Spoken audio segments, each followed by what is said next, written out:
जय श्री राम। दोस्तों, वो कौन सी गलती की थी लक्ष्मण ने कि भगवान राम ने दी सजाए मौत। भगवान राम के 3 भाई थे। तीनों भाइयों में राम के सबसे प्रिय थे लक्ष्मण। लक्ष्मण भी राम का बहुत आदर करते थे, इसलिए जब भगवान राम वनवास के लिए जाने लगे तो लक्ष्मण भी हठ करके राम के साथ वन गए। लक्ष्मण ने हर सुख दुख में भगवान राम का साथ दिया। इसके बाद भी एक बार लक्ष्मण जी से एक छोटी सी गलती हो गई तो भगवान राम ने उन्हें मृत्यु दंड दे दिया। भगवान राम की आज्ञा का पालन करते हुए लक्ष्मण जी ने जल समाधि ले ली। सवाल उठता है कि न्यायप्रिय और भक्त वत्सल कहलाने वाले राम ने आखिर अपने प्राणप्रिय भाई को उनकी छोटी सी गलती पर प्राणदंड क्यों दिया, और वह गलती क्या थी जिसने भगवान राम को ऐसी कठोर सजा देने के लिए विवश कर दिया था। भगवान राम के 3 भाई थे। तीनों भाइयों में राम के सबसे प्रिय थे लक्ष्मण। लक्ष्मण भी राम का बहुत आदर करते थे, इसलिए जब भगवान राम वनवास के लिए जाने लगे तो लक्ष्मण भी हठ करके राम के साथ वन गए। लक्ष्मण ने हर सुख दुख में भगवान राम का साथ दिया। इसके बाद भी एक बार लक्ष्मण जी से एक छोटी सी गलती हो गई तो भगवान राम ने उन्हें मृत्यु दंड दे दिया। भगवान राम की आज्ञा का पालन करते हुए लक्ष्मण जी ने जल समाधि ले ली। सवाल उठता है कि न्यायप्रिय और भक्त वत्सल कहलाने वाले राम ने आखिर अपने प्राणप्रिय भाई को उनकी छोटी सी गलती पर प्राणदंड क्यों दिया, और वह गलती क्या थी जिसने भगवान राम को ऐसी कठोर सजा देने के लिए विवश कर दिया था। अजब शर्त से राम जी फंसे यमराज के जाल में। यमराज यह जानते थे कि भगवान की इच्छा के बिना भगवान न तो स्वयं शरीर का त्याग करेंगे और न शेषनाग के अंशावतार लक्ष्मण जी। ऐसे में यमराज ने एक चाल चली। एक दिन यमराज किसी विषय पर बात करने भगवान राम के पास आ पहुंचे। भगवान राम ने जब यमराज से आने का कारण पूछा तो यमराज ने कहा कि आपसे कुछ जरूरी बातें करनी है। भगवान राम यमराज को अपने कक्ष में ले गए।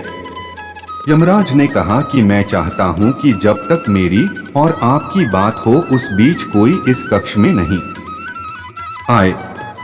यमराज ने अपनी बात को आगे बढ़ाते हुए कहा कि अगर कोई बीच में आ जाता है तो आप उसे मृत्यु दंड देंगे।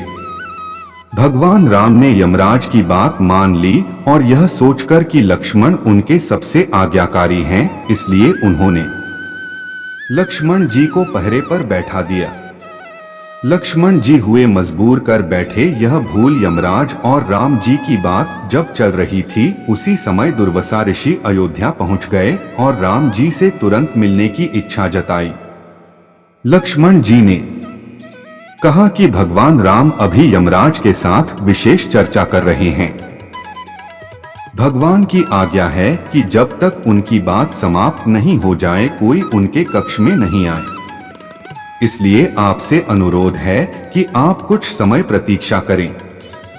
ऋषि दुर्वासा लक्ष्मण जी की बातों से क्रोधित हो गए और कहा कि अभी जाकर राम से कहो कि मैं उनसे मिलना चाहता हूं, अन्यथा मैं पूरी अयोध्या को नष्ट होने का शाप दे दूंगा।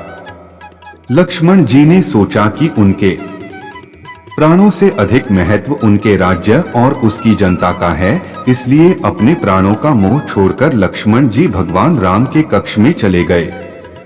भगवान राम लक्ष्मण को सामने देखकर हैरान और परेशान हो गए।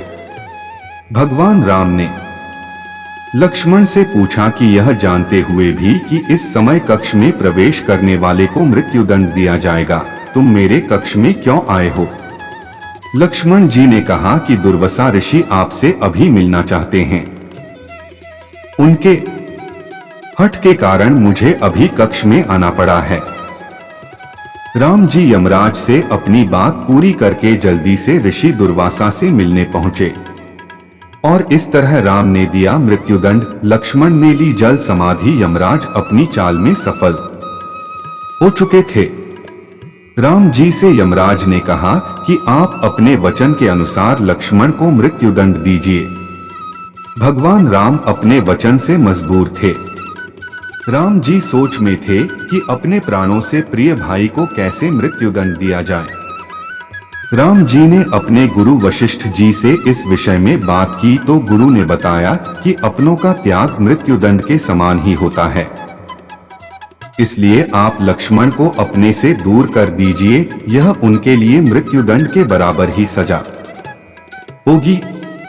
जब राम जी ने लक्ष्मण को अपने से दूर जाने के लिए कहा तो लक्ष्मण जी ने कहा कि आपसे दूर जाकर तो मैं यूं भी मर जाऊंगा, इसलिए अब मेरे लिए उचित है कि मैं आपके वचन की लाज रखूं। लक्ष्मण जी भगवान राम को प्रणाम करके राजमहल से चल पड़े और सरयू नदी में जाकर जल समाधि ले ली।